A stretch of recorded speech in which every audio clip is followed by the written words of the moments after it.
What's good, Wagering World? It's your boy Five Star in Vegas, broadcasting live from parts unknown. In here with my guy, my co-host, the only Sacramento Kings fan I know that's got to be feeling good about his part-time girl, the Warriors tonight. What's good, Fred? How you doing, man? Yeah, like you said, full disclosure, this is our second time recording the show. But like you said on the other one, right? The Warriors are my little side chick right now, and Right. I'm rooting them in. But we're gonna get back because I need to complain and then ask your thoughts about my Kings and the guy that they've targeted, Jaden Ivey, basically coming out and saying, "I don't want to play for the Kings. Don't draft me," and they won't even send him any medicals or nothing. He don't want to be in Sacramento. And I'll tell you what, I can't blame him. What do you think, and how discouraged should I be that NBA players are straight up saying, "Do not send me to the Kings"? I have never seen this in the NBA. I don't think most Well, times people Kobe just did it, with the Hornets, right? yeah, and the Nets as well. Okay, so Yeah. I didn't remember him doing that. I don't think it was as public, but maybe we didn't have as much coverage back then. It was so no social media and all that stuff. I don't Yeah, remember, but I do remember Eli Manning doing that to the yeah, Chargers. I hmm remember that, and usually it's football and quarterbacks who have that type of leverage. And the fact that this kid said, "Keep your millions." Like I'd rather just go later in the draft and lose a couple hundred grand than play for you says a lot about the Sacramento organization. And like I was telling you earlier, I just can't understand why their owner won't accept that he doesn't know basketball. yeah, Bring in somebody cool. Bring in Matt Barnes. Matt Barnes was a big fixture in Sacramento. They loved him. Bring him in. Make him a GM. He's the type of GM that you guys need in these times today. And like I told you, it's a big smoke culture in the NBA. yeah. As we all know, that's no secret. All that stuff happened. Montrezl Harrell, we didn't even talk about that. Him getting pulled over with 3 pounds, trying to go cap and show his homeboys. That's all that was. Like, look, man, like, come on, man, don't do that. Ride around with a zip, get an ounce, man. You don't need a 3 pounds to show off with. But anyway, it's a major weed culture in the NBA. Always has been. Everybody knows. Even back in Georgia's day, everyone said that they didn't test for marijuana because Michael Jordan. So Matt Barnes is the perfect guy.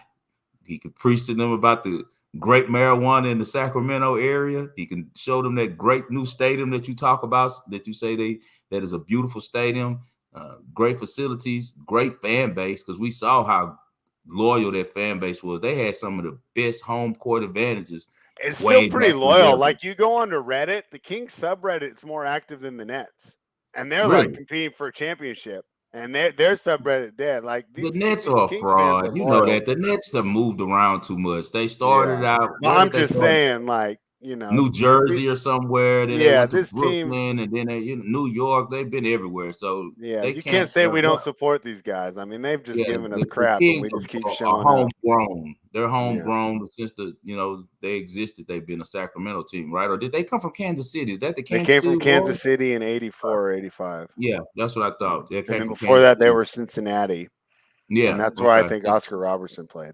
Yep, Was Cincinnati Cincinnati, Royals, Cincinnati. Kansas City Yeah, Royals, and then they became the Sacramento Kings. But they've been there over 30 years plus. So yeah, you know, no 40, almost 40 years. So they've been about 38 years, right? So yeah. um, they have a loyal fan base. They want to win, or so just hire the right people. Like I see your owner at the Warriors game and stuff at the at the finals game. I'm like, what the hell is he doing here? You told me he was like he used to own them. I'm like, that's That's why kind of he copies them. That's why we keep getting their assistant coaches for our head coaches. That's why he you thought Buddy copying them, but Hield was you're going to not be having the Steph Curry. players. You're not getting Yeah. the players. You're not developing the players like the Warriors are, and you're not smart like them. So, Well, you and know, what they need to do is they need to do it like Houston. They could have kept making the playoffs with Harden, but they weren't going to be a championship contender. So they said, we're going to get rid of them. We're going to build a new identity. We're going to build a bunch of guys on the same timeline, right? And they stockpiled draft picks, right? And right. then we'll go straight into it. They made a trade and they got rid of a guy that's not on that timeline. It's Christian Right. Wood. They get, fourth round players, Boban, Lyles, a couple other guys. Mm-hmm. But more importantly, the 26th pick, which gives them another opportunity to get another young player on that same timeline, even if he's only a role player or whatever, right? He's going to be on the same timeline as Jalen Green Şengün, and the rest of these guys. I'm really happy with what the Rockets did. I think this is a win-win for both teams. I think the Dallas Mavericks defense is strong enough to absorb the fact that Christian Wood is probably the worst defensive center in the NBA. He's even worse than Sabonis. I think he shoots pretty well from outside, which means Luka is going to get space to work. He's not just a center that you need to have down low to be effective. I think he'll space the floor effectively.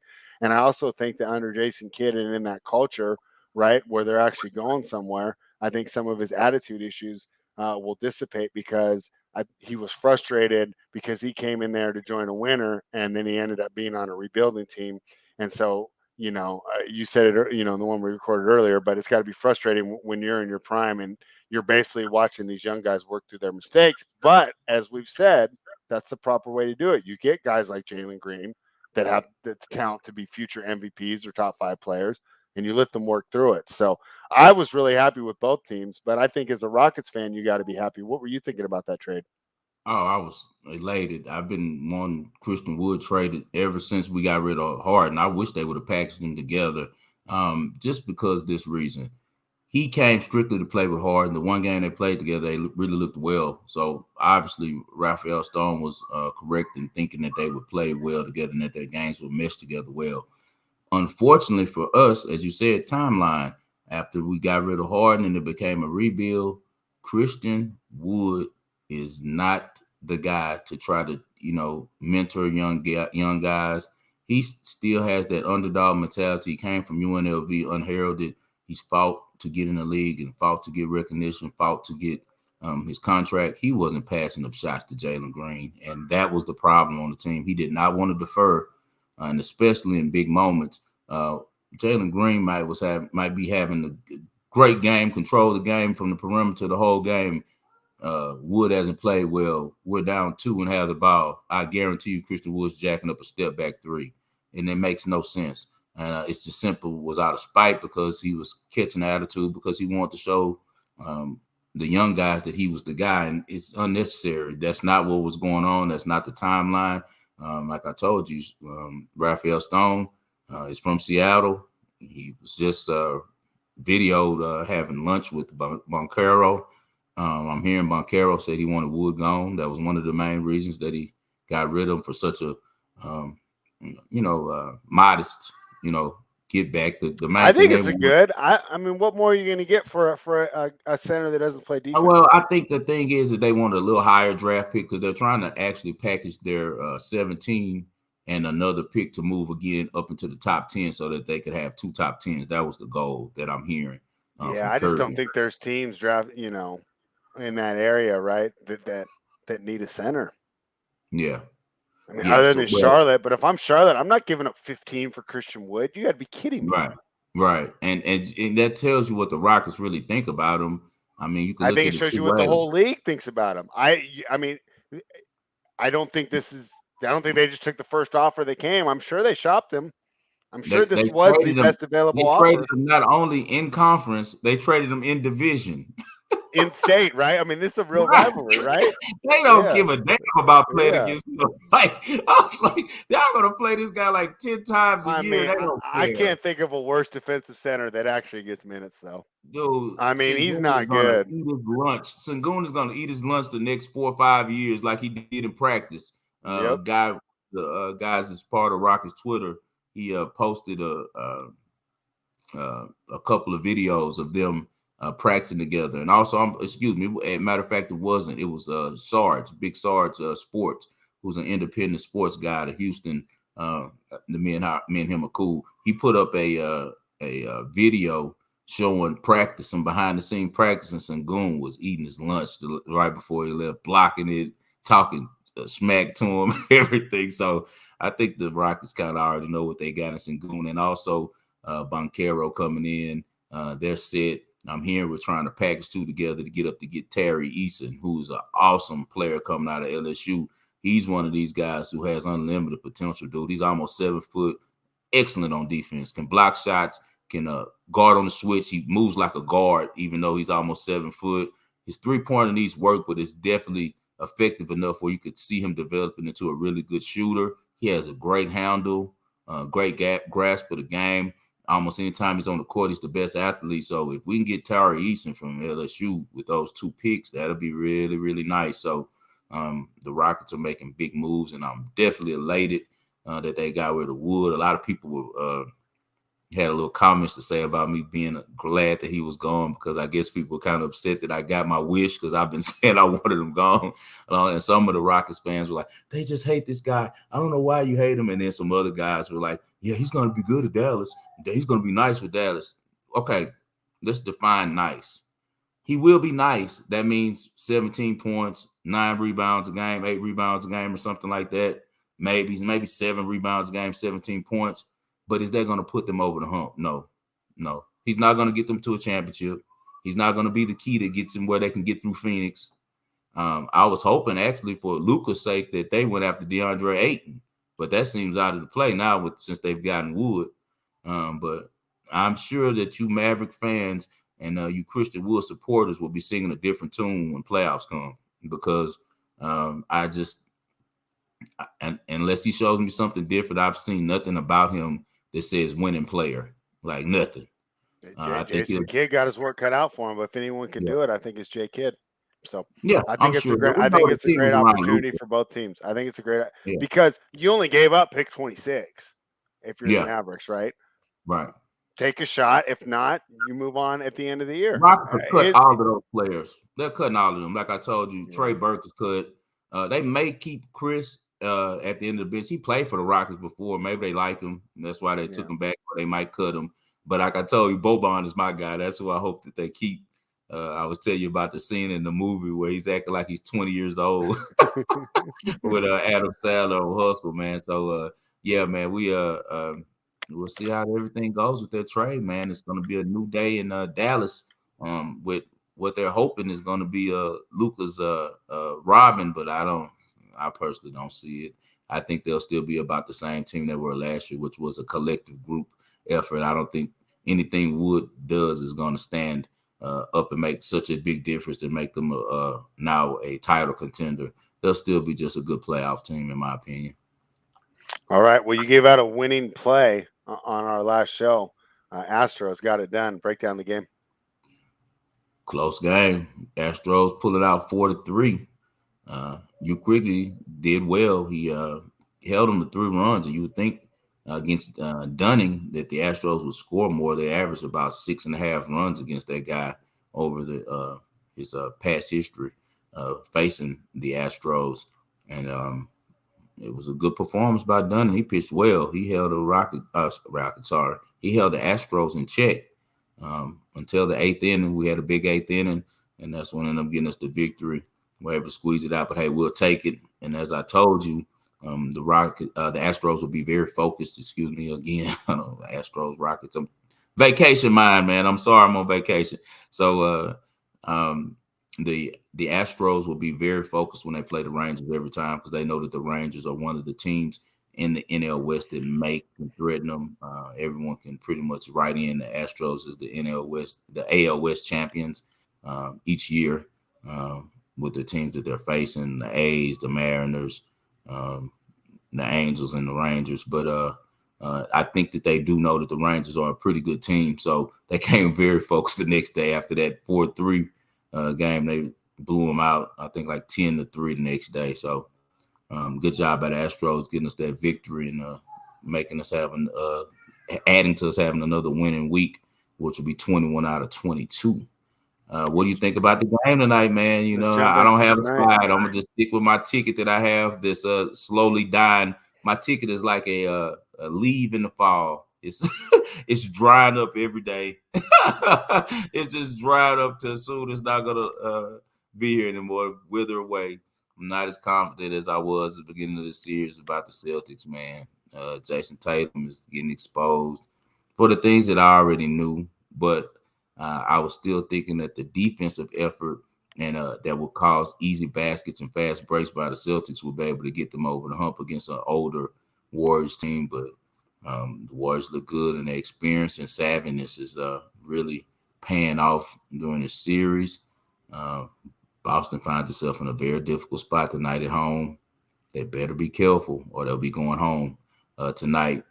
Steph will be taking a dump on on their floor like he did Cleveland. If they don't get it together, man, they need the others. The others have not played well this series. Grant Williams has been a no-show.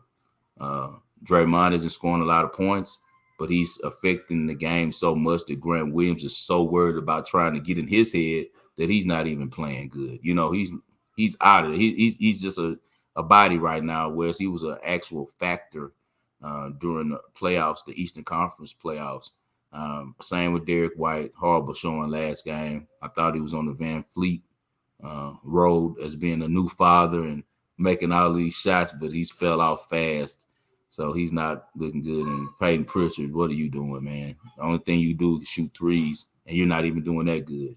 So we need the others for Boston to step up, or it's going to be curtains for them tonight at home. They'll lose, and like you said, their fans will turn against them.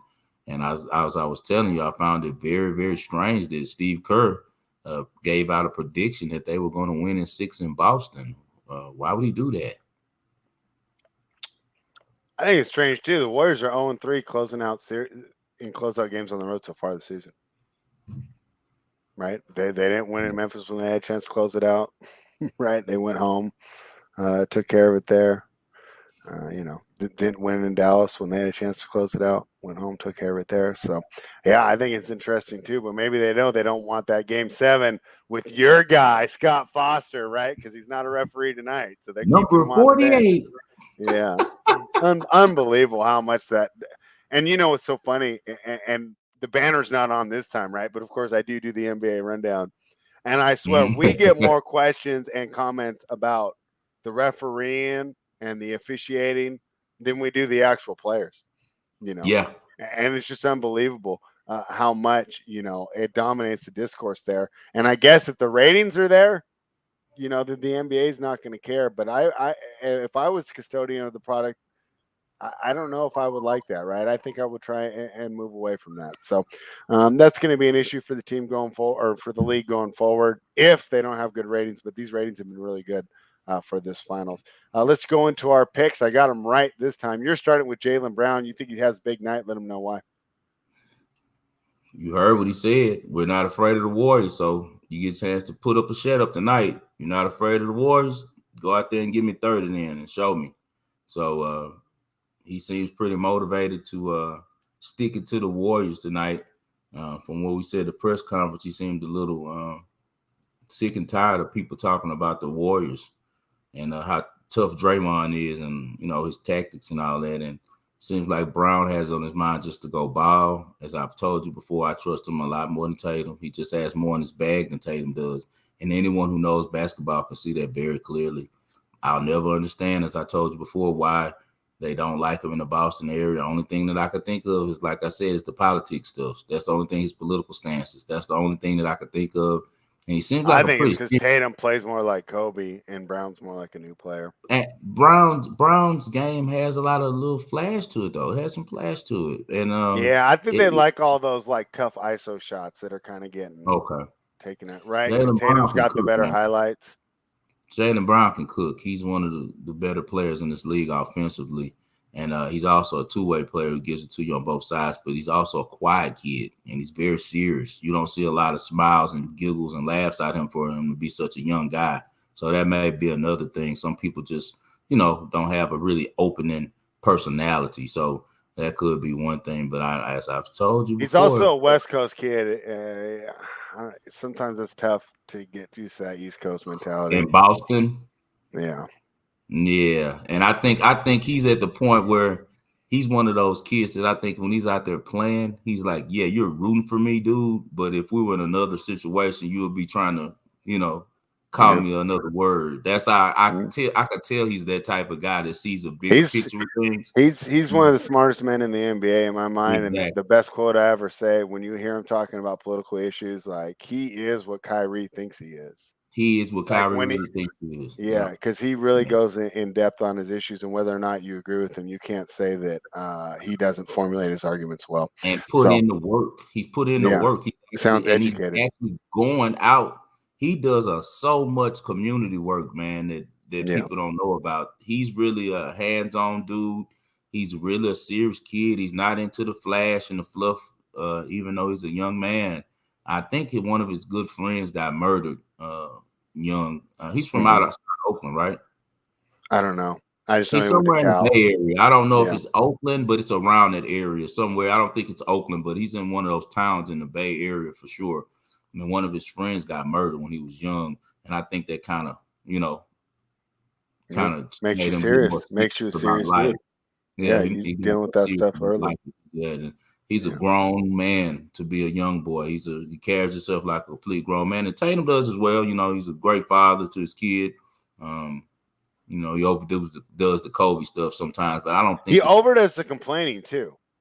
If you want to look at why the Warriors have a 123 offensive rating in transition, a lot of times they're playing 4-on-5, and Tatum's covering a referee rather than getting back.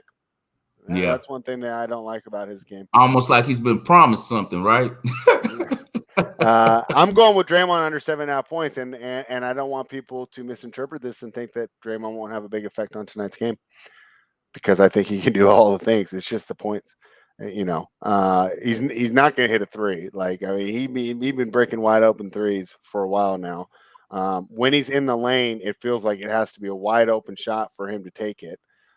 Coming off the win, he has less to prove. It felt like in Game 5, right? Like he went in there and made a couple shots just to get all the podcast critics off his back. But we've seen how many times he's wide open, but he makes the pass anyways because he feels like Looney or the rest of those guys can finish better in traffic. So I'm not saying that Draymond's not going to influence the game, but to be fair, if anyone's going to get a tight whistle tonight and be on the bench early, I would say Draymond's my first pick and Steph's my second pick, because they'll give Steph the ticky tack. But Draymond really does stuff. So if you and I were refs and we decided, hey, we want to get Draymond on the bench early, it wouldn't be hard. We wouldn't be stretching to look for offenses to get him on there. That's another reason I like him to go under. So 5-star likes Jaylen Brown over 24.5. And I'm saying Draymond has a big game, just not in the scoring column. Yeah. As I told you, I have a withering ticket. It's not dead. Like I said after Game 5, I didn't want to start victory lapping my little Warriors takes here, because this thing ain't over. It goes to Game 7. Anything can happen. You might have your little Scott Foster out there. You know what troubles me, Fred? You know why I'm troubled? Steph Curry did not make a 3-pointer last game, and they won by 2. That troubles me. 4 out of the 5 starters did make a 3-pointer. The only one who made one was Clay. Yeah, we've been doing this a long time, Spread. We know how superstars respond in these type of situations. He's made a 3-pointer. He's going to be chucking. We should bet over 3 attempts in the first quarter. I mean, he's going to be chucking to start the game. He definitely will have whatever his over threes first half is. Jump on. It's probably 2.5. Probably that low. Jump all over that. You can. I'm gonna get that out right now as a lean. You take Steph Curry over on the threes for the game and the first half, because he's gonna get back all of the ones that he missed last game. Believe that. He's too good of a shooter. He probably went in the gym right after the game. And as I told you before, Steph has accomplished everything in the NBA. He's been All-Pro, been an MVP twice, All-Star, World Champion, and on the way to the Hall of Fame. That's locked in. He's the best 3-point shooter of all time. What he hasn't done is win the Finals MVP. And to the players, what a lot of people don't know, the players respect the Finals MVP more than the regular season MVP. A lot of people don't know that. But amongst the players, it's bigger to be a Finals MVP than it is to be a regular season MVP, because everyone knows in the regular season it's some games that people aren't trying. Finals MVP, you were going against people giving their best every night trying to get that chip. So he's always had that held over his head that he has championships, but he never was the Finals MVP. Iguodala got it the first time, even though I do think Steph should have won it that time. I can't think they kind of jobbed him on that one. But he didn't have great numbers that series, but he still was the best player for the Warriors. And then the next time, the KD show, KD, he wasn't trying to hear it. KD was in his prime when the Warriors had him. He's never looked as good since. And, that was he was in his apex when he was taking on LeBron, and LeBron was still good, wasn't in his prime, but he was still right there. He was like at an 8 out of 10 in his talent, you know, at his in his prime at that time when he faced KD, and KD, he looked like a beast, and he took the MVP both times for the Warriors when he was there. So I think that Steph is going to try to have him talking MVP talk tonight. If the Celtics survive, I feel great about Game 7 because we know who's in starting shooting guard number 48, the one and only He's better than Derek White. So we'll see if the Warriors survive tonight, but we'll be tuned in. It'll be a great game. Like I said, I'm through betting these games, game per game. I'm finished with that. I could go bet baseball and tennis and make easy money. Did you bet any tennis this morning? Not this morning. I meant to text it to you. You had a layup. I can't believe you didn't take Zhang against Ruse. It ended up being a long That's match. funny. I thought Ruse might do well in that one. I didn't bet it, though. She did do well, but she didn't have what it take to get over Zhang. She pushed it to 3 sets and actually was up a break in the deciding set. And I also had your girl Panko. What's her name? Daria. Dasha. Dasha? Did she win? No, not Dasha. Ostapenko? She was playing Ostapenko. You had Yastrzemska? Yastrzemska. Yeah, plus Panko, 150. Panko blew that. Dude, did you watch that match? Yes. What the hell is going on with Ostapenko? I can't answer that. I think she designs her own clothes. That's the problem. She looks like I really think she does. I think she was with Adidas and they dropped her, and I think she started her own line. But she has on an Adidas visor and Adidas sneakers. I don't think she's getting paid for it though. That outfit she had on was horrible. If any of you have time today, it's terrible. It's absolutely terrible. Ostapenko's, you're not gonna win coming out there. Like, she looked like a Mardi Gras clown. Like, she has on this green, like satin and purple. Like, it was terrible. On the back, and she's sweating under her tits, and so it's all moist in the front. What is she doing? Just her look. She's playing one of the prettiest women on tour. Your strengths over there, all slim and looking nice, and looking all cute with her little outfit on. And I said, "What is she doing? She needs to get with my boy. Shout out Cheese. Sent me a great care package. He owns Baked, great company, man. They sell apparel, sweets, snacks. He's based out of Beverly Hills. But he's originally from Louisiana, like myself, good friend of mine. This is his cap right here. Cool cap, right? I liked it. Yeah. I was dope. He based it off of the Masters tournament to put his own little switch on it. But I have a whole wonderful box of things he sent me that I can't wait to break out while I'm out on vacation, man. So shout out to my boy Cheese, and you guys go to his website, which is bakedgss.com. That's bakedgss.com. Check out his gear. He got some really, really nice hoodies, nice caps, and they also sell some delicious snacks. So y'all check that out for me. Anything for the people spread before we get out of it? We're winding down, man. It's the last week, man. Yeah. No, I mean, I think we covered it all. So, be excited to see how this turns out tonight. And of course, we'll be back breaking it down tomorrow. Yeah, man. We were here a little bit longer than usual. Usually with one take Jakes, but spread decided messed it up to turn our show into NBA rundown. So so we giving you guys the second time's never better than the first. We were talking about stuff and now we kind of lost it, but it's okay. You guys know what we do. You guys tune in every day. You know the main thing we give you guys is winners and information, man. And we're going to continue to do that. And we're looking forward to the fall. Oh, man, it's going to heat up in the fall, man. And you think it's hot right now with this 105 in Vegas. Wait till these picks get to going in August and September, man. And we catch them early slipping on that college football, man, in the NFL, man, until they adjust the lines. We can't wait. And we hope that you guys are right here with us, putting in those winning tickets and cashing out, man. Follow my guy Spread at Spread ASTAIRE on Twitter, and also subscribe to his YouTube channel, which is Spread ASTAIRE. Subscribe to my YouTube channel, which is 5 Star in Vegas Sports Investments. And please follow me on Twitter at 5 Star in Vegas, spell out the 5. We're here on SCOON TV every day, Monday through Friday. Subscribe to SCOON TV. Best of luck to you all. We'll see you tomorrow to talk finals.